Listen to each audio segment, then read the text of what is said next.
Porque los revolucionarios históricamente siempre hemos rechazado un poco el derecho, ¿no? Porque como el derecho se enturbió y se nos impuso por las clases reaccionarias y había que cambiarlo y transformarlo, siempre tenemos un cierto rechazo, ¿no?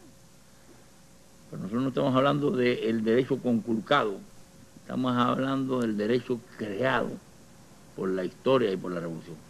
Yo quiero explicarles a ustedes la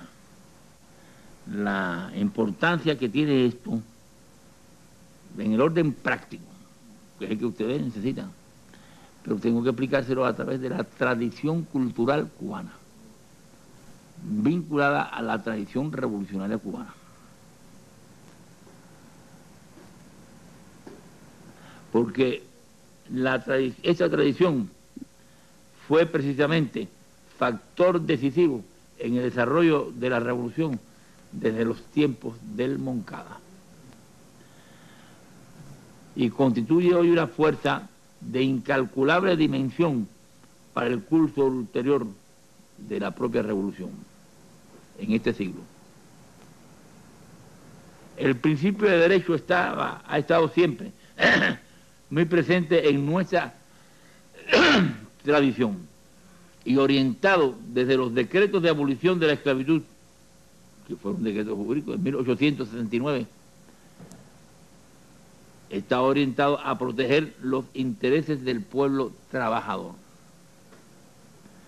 Con su poder ejecutivo y su parlamento, aquellos hombres constituyeron una república en armas, en medio de las contradicciones de una contienda armada.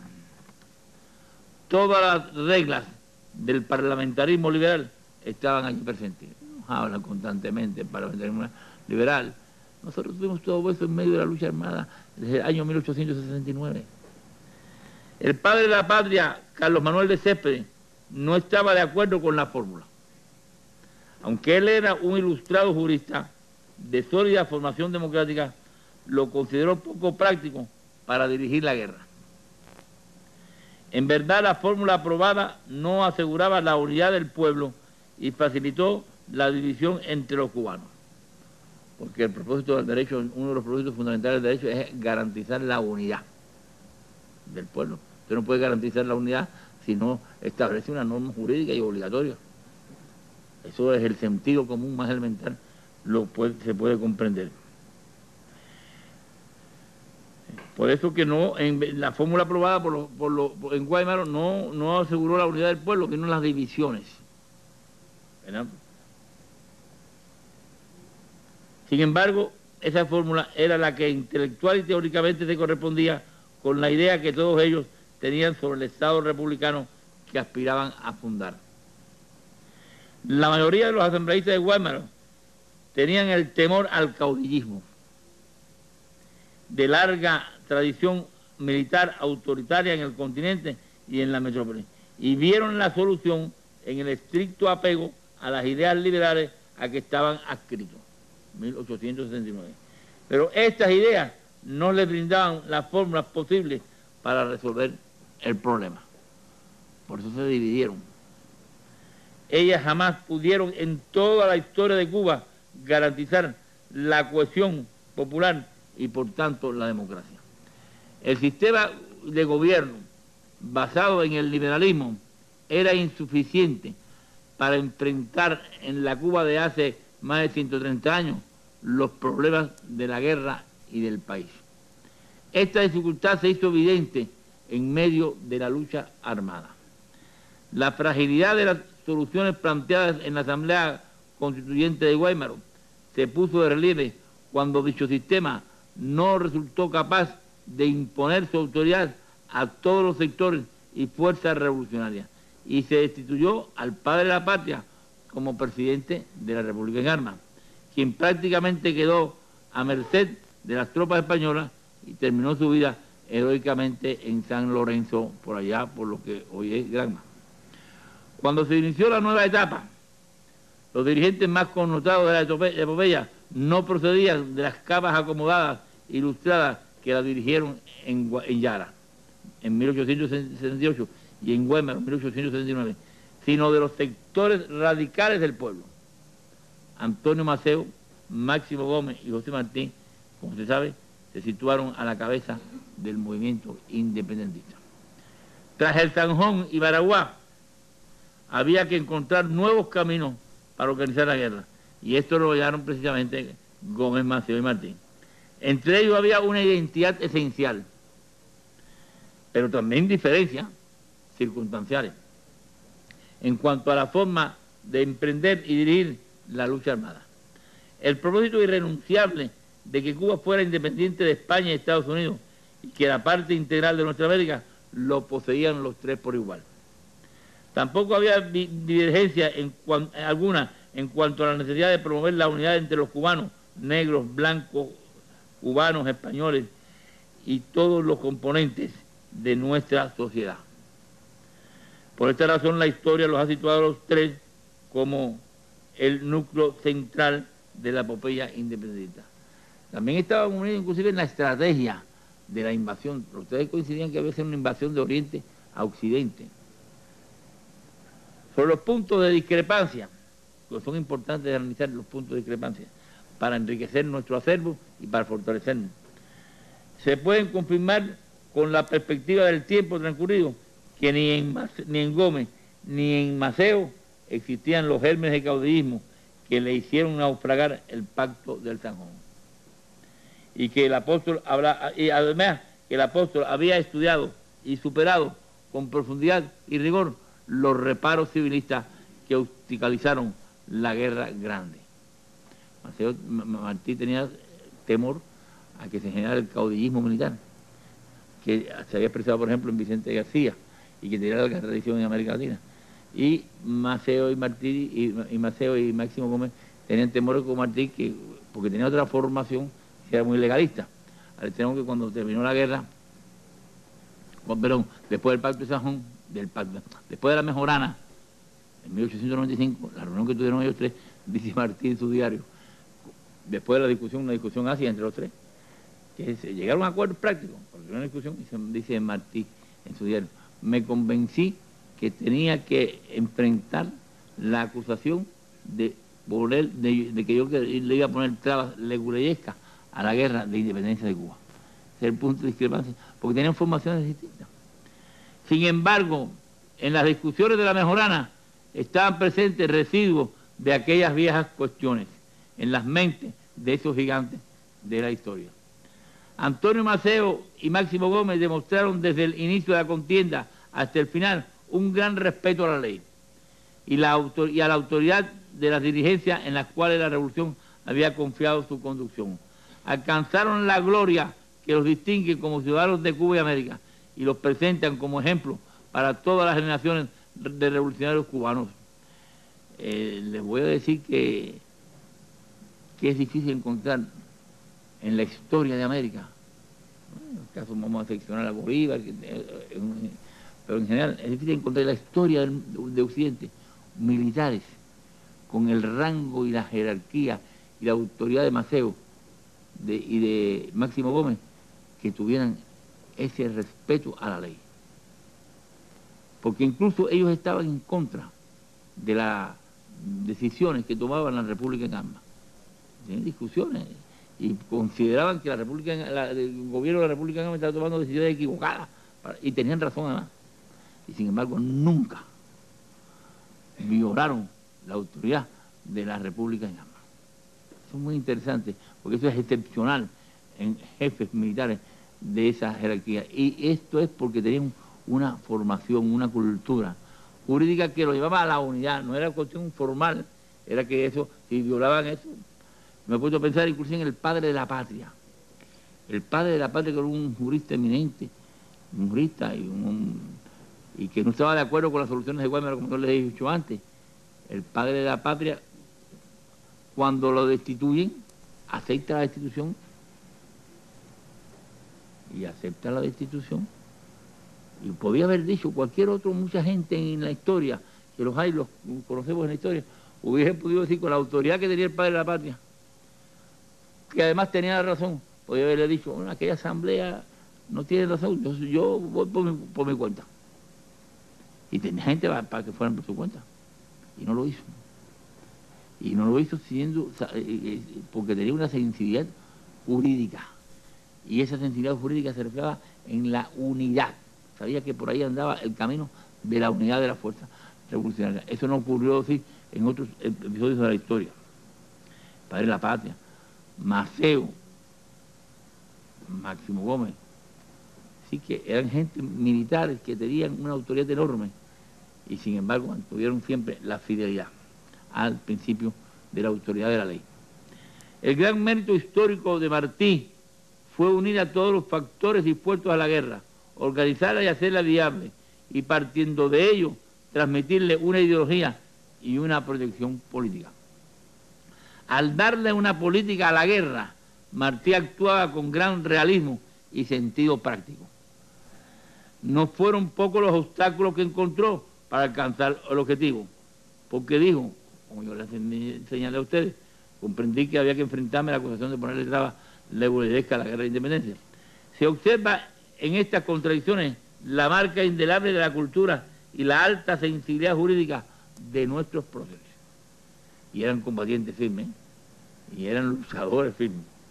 Nuestra tesis consiste en que ellas significaron un aporte decisivo a la lucha por la unidad de nuestro pueblo.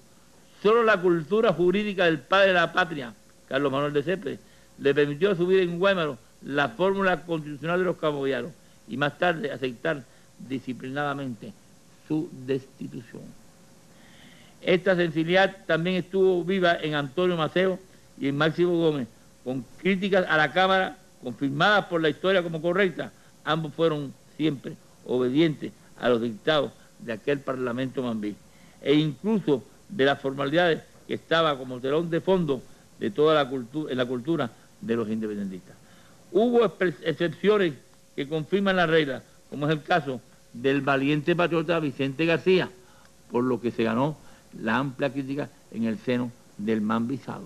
Eso fue lo que pasó con Vicente García, que es un héroe, que luchó en favor de los pobres, luchó en favor de la independencia, por la abolición de la esclavitud, con un denuedo, pero que no tuvo esa cultura. Lo pongo como ejemplo de lo...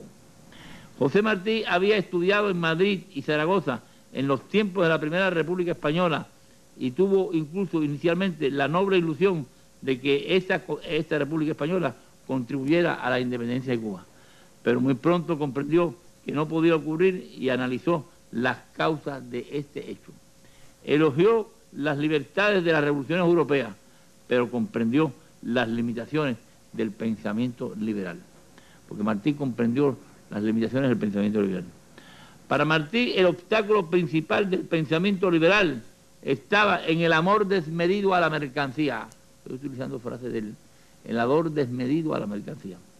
El apóstol respetó el ideario liberal en lo que tenía de revolucionario, pero comprendía sus limitaciones. Las fórmulas jurídicas del parlamentarismo liberal eran y son ineficaces para organizar la sociedad cubana. Es más, se ha demostrado su influencia y su ineficacia también en América Latina. Los análisis del apóstol sobre el sistema político norteamericano están a disposición de todos los que quieran profundizar en estos temas. Tienen una vigencia y una actualidad enorme el estudio de los partidos políticos y todo, de Estados Unidos. En 1898, la gran potencia emergente, Estados Unidos, se introdujo en nuestras guerras e impuso la enmienda Pla. Este fue un ejemplo bien evidente de arbitrariedad del naciente imperio, porque la enmienda Pla fue un hecho arbitrario, porque incluso los constituyentistas de 1901, que votaron en favor de la enmienda Pla, lo hicieron diciendo que lo hacían porque si no los americanos no se iban de aquí.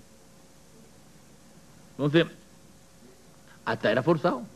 Eso no es derecho. En las dos primeras décadas de nuestro siglo, las ideas martianas fueron subestimadas. Esto tiene que ver con la frustración republicana tras la intervención norteamericana en nuestra historia. La tradición martiana fue rescatada por las fuerzas que nos representamos en Julio Antonio Mella, el directorio revolucionario del 27 y del 30, y la tradición patriótica antiimperialista en general en la que se destacó Antonio Guitera. Sí, la tradición martiana fue rescatada de la subestimación que había caído por el pensamiento socialista.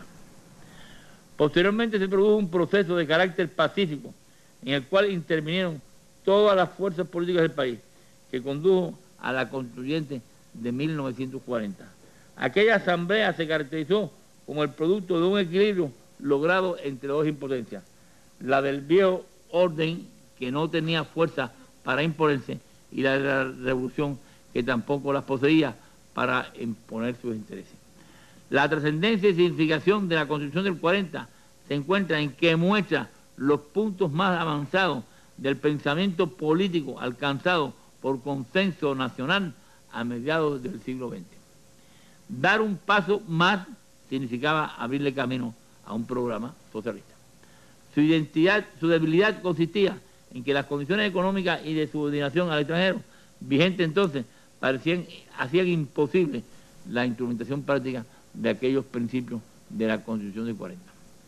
Para extraer conclusiones acerca de la cultura política y jurídica de Cuba en esa época, debe tenerse como punto esencial de información la Constitución de 1940. Ese texto es el resultado histórico del proceso forjado desde los tiempos de Mella y el directorio estudiantil. En 1952, producto del vacío político creado con la muerte de Eduardo Chivá, Fulgencio Batista llevó a cabo un golpe de Estado contra la institucionalidad vigente. Se violentaron las normas de derecho expresadas en la Constitución de 1940. Se impuso la tiranía, pero como consecuencia de ello surgió la revolución bajo la dirección de Fidel Castro. Advertencia que hacemos a los violadores de las leyes en diversos países y en especial en el orden internacional. Cuando se violenta fundamentalmente la ley, se quedan en condiciones para la revolución. El proceso transcurrió así. A mediados del siglo pasado, iba en ascenso un amplio movimiento popular que hubiera ganado las elecciones de 1952, con consignas dirigidas contra la corrupción, la inmoralidad y especialmente la inmoralidad política. Esto es otro elemento importante, porque llegamos a esto, a donde llegamos, porque empezamos luchando contra la corrupción. Esto dentro del marco de la Constitución de la República. La juventud se había radicalizado a partir de la tradición antiimperialista y patriótica. Este proceso fue violentamente interrumpido por Batista cuando ejecuta el golpe de Estado del 52 y por tanto frustra la posibilidad de un triunfo electoral de las corrientes populares. Fue necesario el triunfo de la revolución para que se encontrara la solución teórica y práctica adecuada para organizar una democracia que correspondiera a la composición social de la población y por tanto facilitara la genuina participación del pueblo en la conducción del Estado y la unidad nacional. Porque organizar la democracia tiene que ser en base de la composición social de la población. Y léanse el párrafo de Fidel Castro en la historia para que se verá. Sobre nosotros llamamos pueblos y de lucha se trata. Y se verán cuál es la composición social de la población cubana en el 53. No menciona allí a la burguesía nacional. Y pienso que Fidel no la menciona porque no existía. Porque si hubiera existido, Fidel hubiera encontrado un modo de mencionarla. Hubiera encontrado su forma, pero es que no existía. El primer elemento movilizador de la conciencia popular a partir del 10 de marzo del 52 estuvo referido a la defensa que hicimos de la Constitución del 40, derogada violentamente por el golpe de Estado. Una de las primeras acciones de Fidel contra el cuartelazo fue denunciar ante los tribunales de justicia a los violadores del orden jurídico e incluso solicitar las sanciones penales que le correspondían de acuerdo con las leyes vigentes de entonces. Obviamente esto no iba a tener consecuencias legales, pero sí de gran interés y repercusión política. Denunciar el crimen y la ilegalidad se convirtió en uno de los puntos de partida en la lucha que desarrolló la generación del centenario. Los estudiantes, en especial la FEO, iniciaron un amplio movimiento de protesta ciudadana exhortando al pueblo a jurar públicamente la Constitución ultrajada. En 1953, Fidel y los moncadistas proclamaron también los principios jurídicos de la nación cubana y denunciaron a los que habían quebrantado el sistema jurídico del país. La historia me absolverá contiene elementos esenciales de esta cultura jurídica de la nación cubana. Así comenzó la lucha contra la tiranía. Luego la revolución rebasó el marco de la Constitución cercenada, pero ella ha constituido siempre una de nuestras sagradas memorias. Expresa el pensamiento político cubano de la década de 1940 y principios de 50, logrado por consenso público y formalizado en la Asamblea Constituyente, en la que estuvo presente una destacada representación de los comunistas y de las fuerzas revolucionarias provenientes de la lucha contra Machado.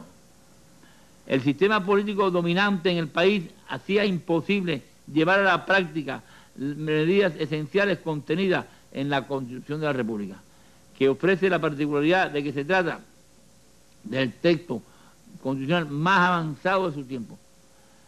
Para citar una de ellas que resulta clave, la abolición del latifundio, lo proclamaba la Constitución. Esto, desde luego, no pudo realizarse por las aludidas razones y nunca se dictaron las leyes complementarias para tales fines. Fue solo la revolución la que logró hacerlo. La vida demostró que el obstáculo del latifundio en manos de los círculos más reaccionarios del país y de los grandes consorcios norteamericanos nos obligó a chocar concretamente con el imperialismo. Con el triunfo de la revolución, la primera y fundamental legislación fue la reforma agraria y por tanto la extinción del latifundio. Se generó a partir de entonces un acelerado proceso de radicalización revolucionaria y fueron proclamadas otras medidas nacionalizadoras, pero fue la ley agraria lo que en definitiva determinó el curso de la revolución y originó en última instancia que Estados Unidos comenzara a concretar su acción e incluso armada en Girón contra la revolución. La primera y segunda declaración de La Habana fueron aprobadas por el pueblo en asamblea pública reunida en la Plaza de la Revolución. El Tribunal Supremo declaró que estos documentos eran fuente de derecho. Más adelante se produjo un proceso que culminó en el primer Congreso del partido con la aprobación por vía democrática y plebiscito popular de la Constitución de 1976, la vigente Constitución socialista, modificada en algunos aspectos después, pero que es esencialmente la misma. En Cuba el pluripartidismo, esto es importante también, porque en Cuba el pluripartidismo fue un tema superado porque demostró su ineficacia para organizar democráticamente a nuestro pueblo.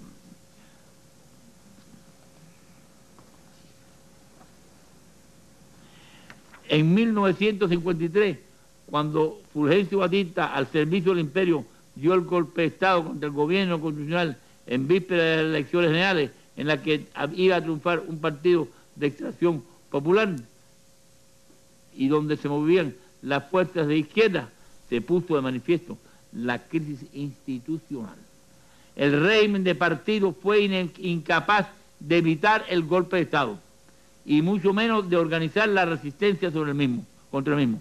No pudo restaurar la legalidad destruida. El sistema de partidos corrompidos hasta la médula pereció en el proceso de la lucha contra la tiranía antes del triunfo de la revolución. No fue pues la revolución la que disolvió los partidos, fue la incapacidad del pluripartidismo la que nos llevó por el camino de superarlo. La incapacidad, la podredumbre moral y el entreguismo de las oligarquías cubanas entregadas al imperialismo condujeron al derrumbe del pluripartidismo. La divisa de dividir para vencer tuvo en el pluripartidismo su expresión política y la crisis por la cual atraviesa hoy más que evidente, porque todo esto se basa en la divisa divide y vencerá, que supera a Fidel y a partir de Martí con la idea de unir para vencer. La necesidad de la cohesión nacional como única política sensata obliga a buscar fórmulas muy diferentes. Las inmensas masas de la población, asqueadas de la corrupción y de los partidos en pugnas electorales infinitas, no le resuelven nada, se retraen de las elecciones. Ustedes también en América Latina. La corrupción y el entreguismo a los intereses extranjeros y los explotadores en general dominan la política, que suele convertirse en politiquería. Se trata de un fenómeno universal, incluso presente en los propios Estados Unidos, y se evidencia muy claramente en América Latina. La Cuba de los años 50 lo mostró de forma descarnada. Tal como hemos señalado, el proletarianismo pereció entre nosotros por su impotencia al frente para enfrentar la tiranía. En Chile, cuando el sistema pluripartidismo, el más elaborado y culto de nuestra América, condujo a la victoria de Salvador Allende, el presidente fue asesinado y un golpe fascista se instauró en el poder. En Venezuela, la corrupción política destruyó la llamada democracia pluripartidista y emergió un gobierno popular con Hugo Chávez y las banderas bolivarianas. Se trata de un fenómeno universal y cada día más hay más personas conscientes de este drama. Ustedes lo ven hoy en la situación de Argentina. Han disuelto todo. No hay ni siquiera un partido capaz de ofrecer una posibilidad alternativa. Han caducado los tiempos del pluripartidismo, es un fenómeno universal. Por eso es que a nosotros nos da indignación y al mismo tiempo nos da también, a veces risa también, cuando nos hablan de pluripartidismo y nos hablan de democracia representativa, cuando ha fracasado en el mundo. Ya no es en Cuba, sino en el mundo. Las necesidades de la unidad y la cuestión nacional reclaman formas democráticas de carácter participativo. Es necesario garantizar la unidad. Y Cuba es un ejemplo en positivo de todo esto, para enfrentar al imperialismo y para enfrentar los problemas. Y la unidad no se logra con el pluripartidismo, porque el pluripartidismo es la expresión institucional de la división. En Cuba, las concepciones socialistas del Estado se superó la vieja forma del pluripartidismo. Las asambleas del pueblo trabajador concentran el poder soberano del Estado en un órgano democrático de dirección estatal único al que están subordinadas todas las instituciones de ese carácter. El papel dirigente del partido y su funcionamiento democrático viene a representar la solución teórica y práctica que hay en nuestro pueblo para consolidar y ampliar la democracia. No proclamamos la validez universal de nuestras formas institucionales, pero sí la necesidad de estudiar esta experiencia. Bueno, estamos viendo ahora en el proceso electoral. No hay un país donde haya un sistema más profundo y radicalmente democrático que el que existe en Cuba. Eso lo podemos probar. Claro, la propaganda dirá lo que quiera y dirán por allá lo que quieran, pero no hay. Nuestro sistema constitucional revela un desarrollo político-jurídico que representa para hoy y sobre todo para mañana la mejor garantía práctica de la continuidad de la revolución. Por todas estas razones, cuando defendemos el sistema jurídico de la revolución, estamos hablando de las claves maestras de la cultura política y social de nuestro país. Nos referimos a la obra de la revolución, que se expresa en lo jurídico y por tanto al culto de los cubanos a la dignidad plena del hombre, entendida en su acepción marxiana, que proclama precisamente la propia Constitución socialista. Para visualizar mejor la importancia revolucionaria de la juridicidad creada tras este largo proceso, lo primero que debemos tener muy presente es que el enemigo del país atacan a Cuba, pasando por alto que en nuestra nación existe un orden jurídico. Lo pasan por alto porque sencillamente no tengo otra expresión mejor. Podría haberla, pero no es usar, no es correcto usarla aquí, no es cortés usarla aquí, que decirle que porque no les da la gana. El sistema jurídico cubano es la expresión de nuestro verdadero poder. Ahí está el poder, en el sistema jurídico. El derecho vive y se desarrolla en la revolución, está en la vida de los hombres y en la sociedad. Toda cuestión política, suceso económico humano, tiene vínculos directos o indirectos con el ordenamiento jurídico. Para cualquier debate en el terreno social, económico y político, hay que pensar en la ley y en su aplicación. Cuidar y fortalecer el poder revolucionario significa que el sistema jurídico institucional funcione con eficacia sobre la base de los principios éticos y políticos de la revolución. Abarca un complejo de instituciones y formas organizativas que se rigen por leyes, y ellas son las que garantizan la democracia y la eficiencia del Estado y la sociedad.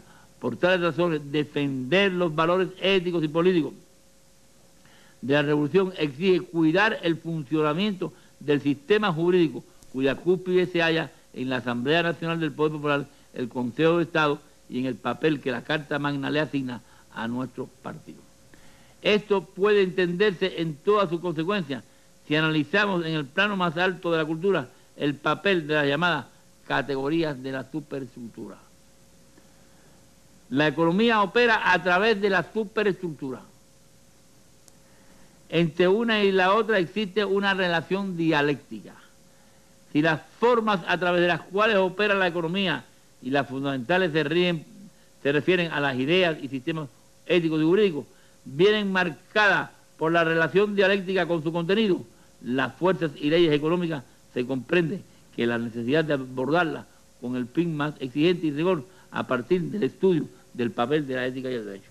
Es decir, las formas son los valores de la superestructura, digamos, el jurídico, los principios éticos, la cultura. El contenido de ese sabe que es el desarrollo económico, pero el desarrollo económico no existe si no es en las formas. El sistema capitalista existe porque existe el derecho burgués y existe en las leyes burguesas. Y el sistema socialista existe porque existe en las instituciones socialistas. Hay una relación dialéctica.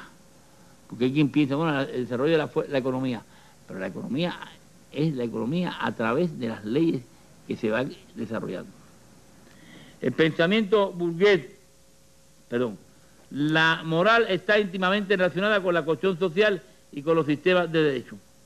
Estas dos categorías constituyen el núcleo central a partir del cual se pueden realizar las investigaciones filosóficas y establecer la práctica política jurídica para encontrar los caminos nuevos del socialismo.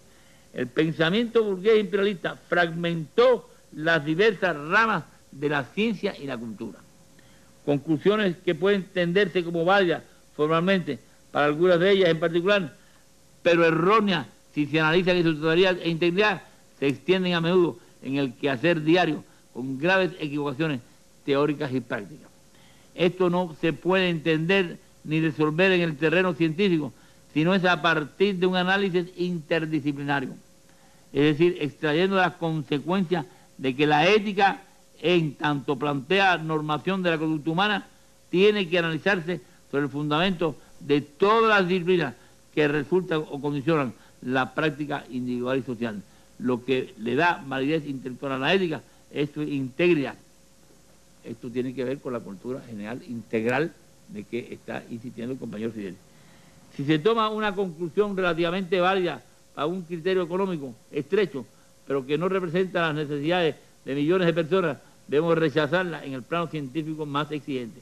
Si se orienta una acción apoyada por un legalismo exclusivamente formal, sin tener en cuenta la integridad del problema que se ventilan, estaremos aplicando la ley erróneamente.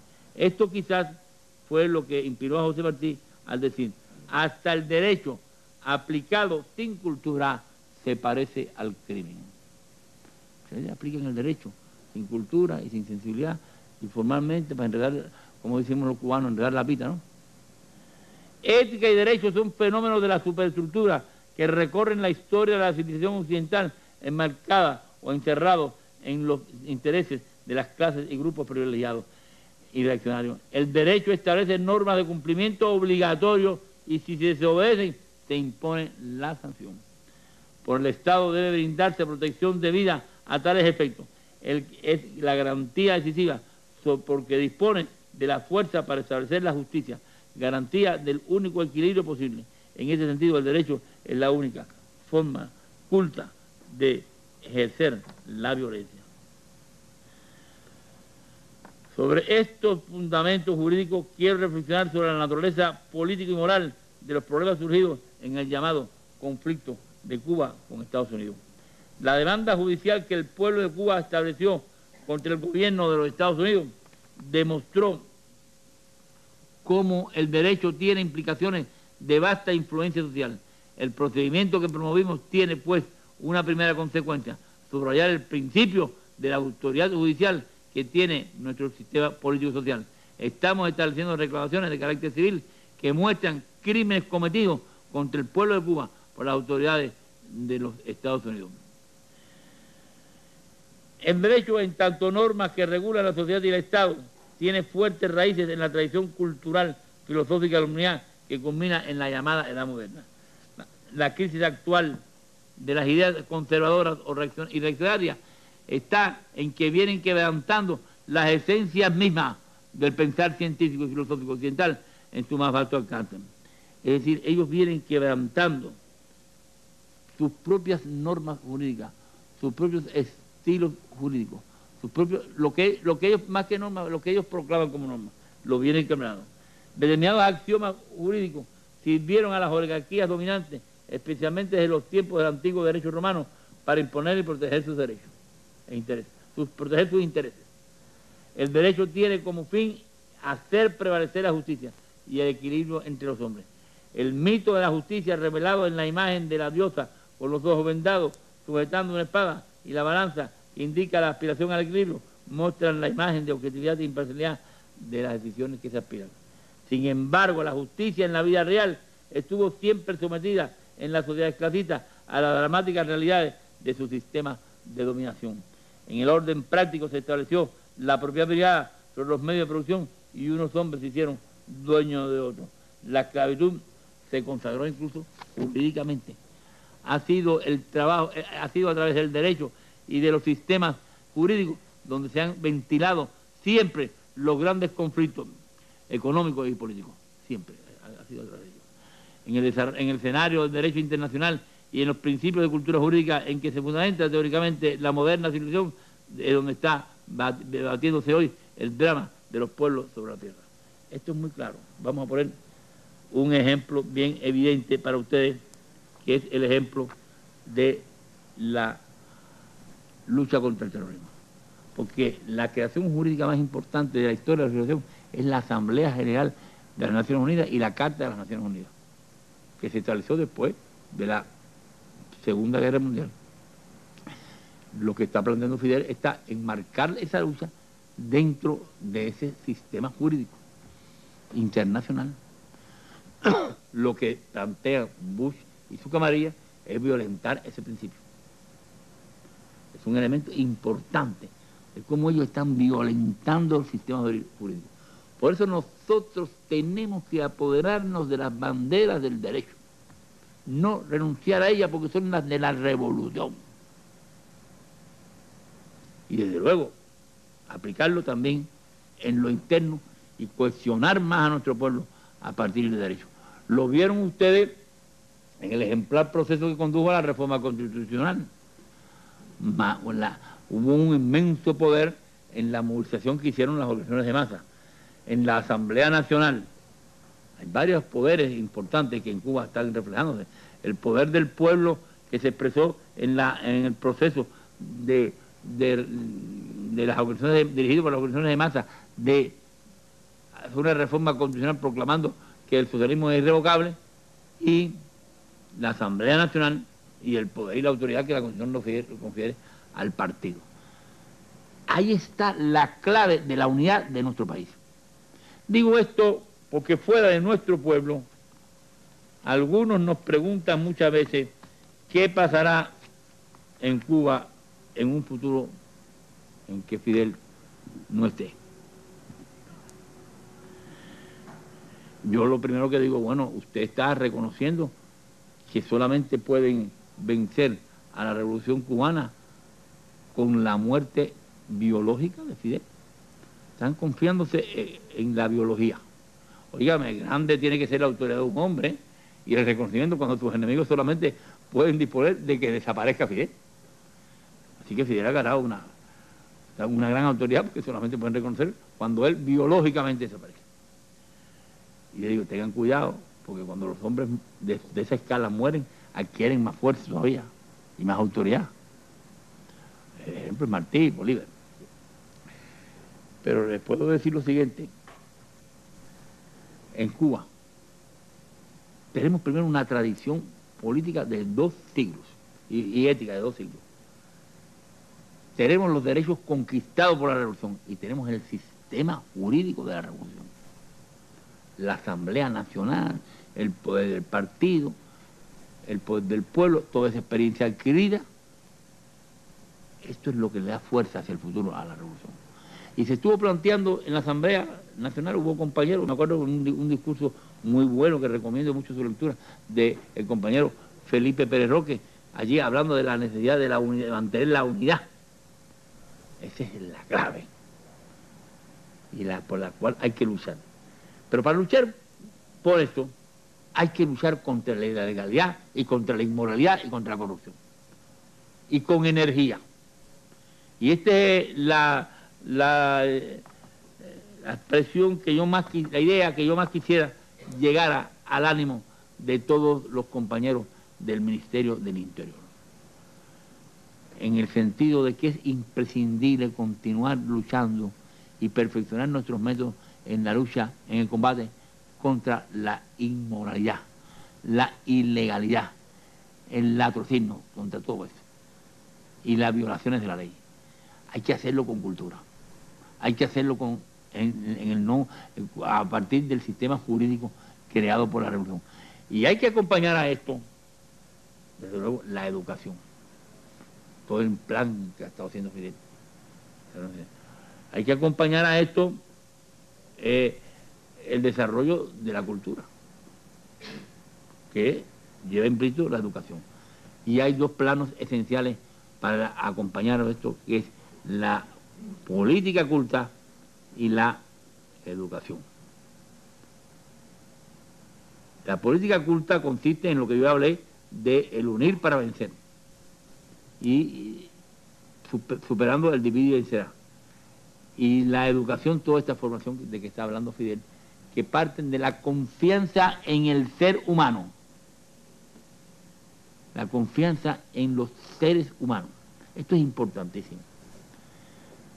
Pero no obstante, todos sabemos que hay seres humanos que violan la ley. Porque si todo el mundo fuera altruista, si todo el mundo fuera profundamente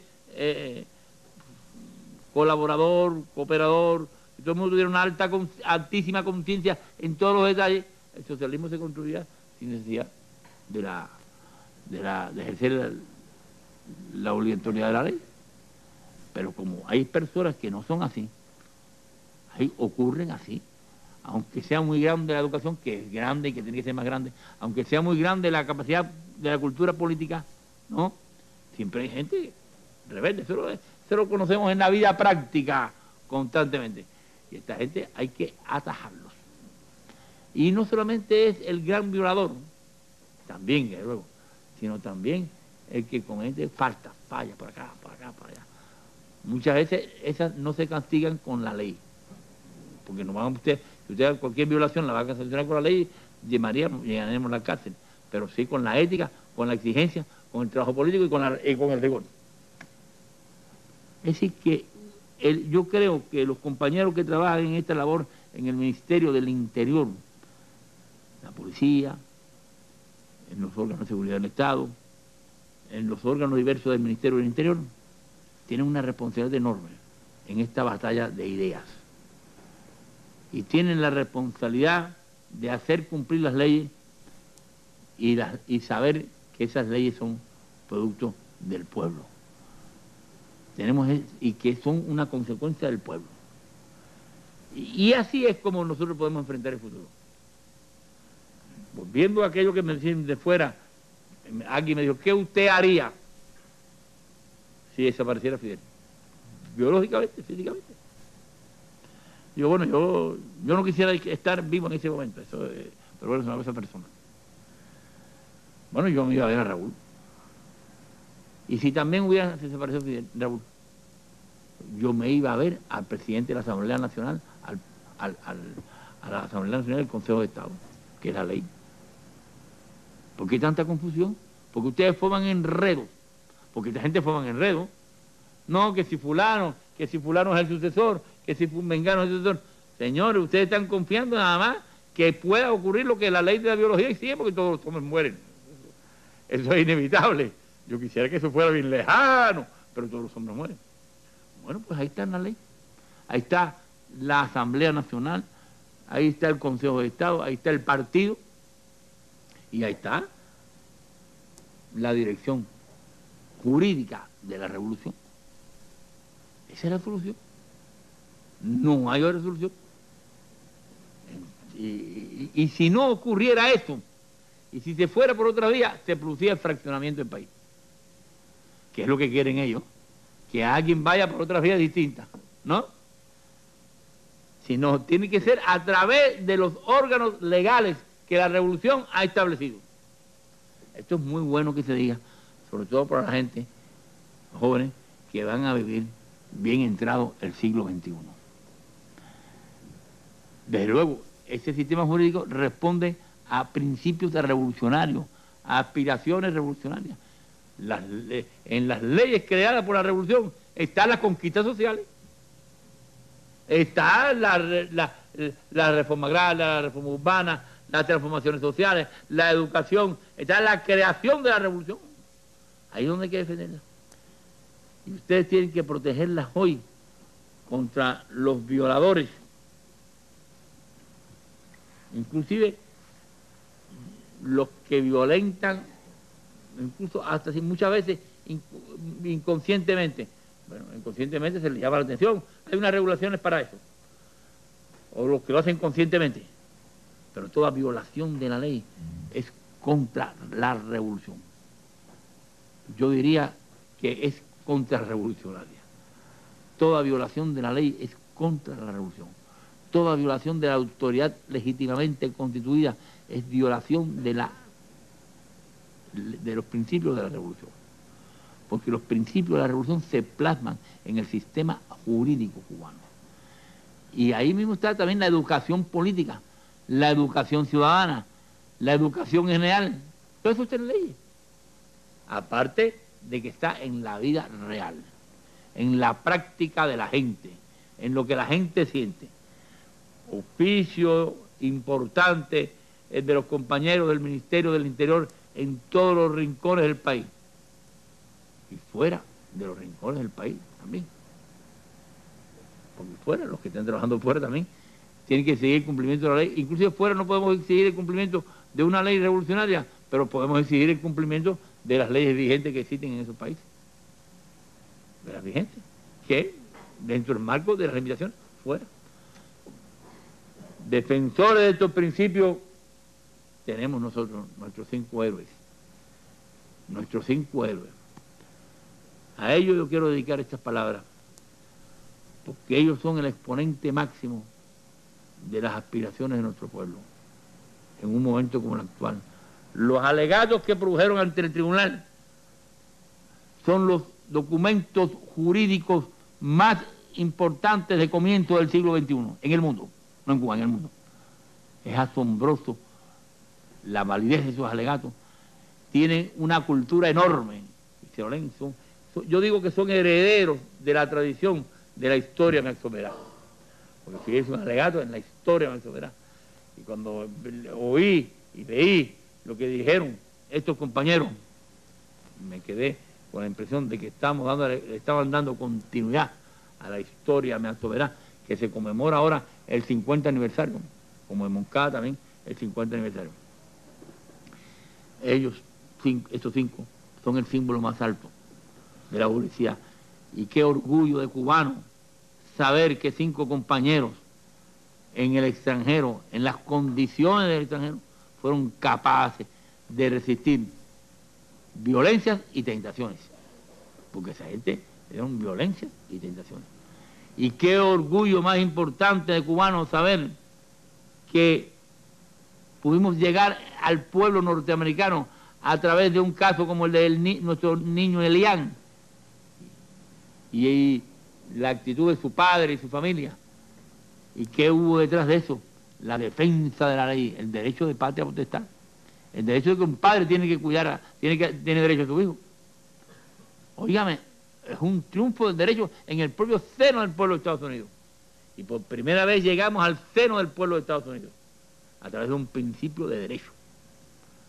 Principio de derecho que no es blandenguería, que por contrario es fortaleza. Es el orgullo de cubanos cuando escuchamos a estos compañeros nuestros decir ante los tribunales que, como dijo uno de ellos, dijo: si ustedes hubieran tenido hombres como nosotros en el seno de los terroristas lo hubieran evitado la tragedia de las Torres Gemelas. Porque ellos estaban allí para informarnos de los crímenes que se cometían allá. Y hoy hay un movimiento popular grande que se está gestando y que cada día será mayor. Con estas banderas nosotros triunfaremos, la revolución continuará adelante. Pero para estas banderas hay que prepararse culturalmente, técnicamente, profesionalmente, sin dejar de mantener en alto la tradición combatiente y revolucionaria de nuestro pueblo, porque esa tradición es el fundamento de nuestro derecho. Mantenerlo en alto, mantener en alto ese espíritu combatiente, ese espíritu revolucionario.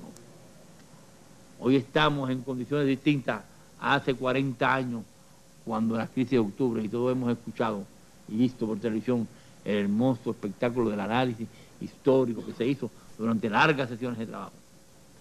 Y yo recuerdo, y con esto voy a terminar, que en la crisis de octubre Fidel dijo algo que tiene una evidente actualidad en el momento presente. Dijo que nos podrán quitar los cohetes soviéticos de aquí, pero no nos podrán arrebatar los cohetes murales. Cohetes murales son lo que estamos desplegando hoy. Y esto no es nada metafísico, esto es algo real y concreto. Y la prueba es que estamos aquí. Nosotros tenemos los cohetes murales y ustedes son guardianes eficaces de la protección que protege a esos cohetes morales.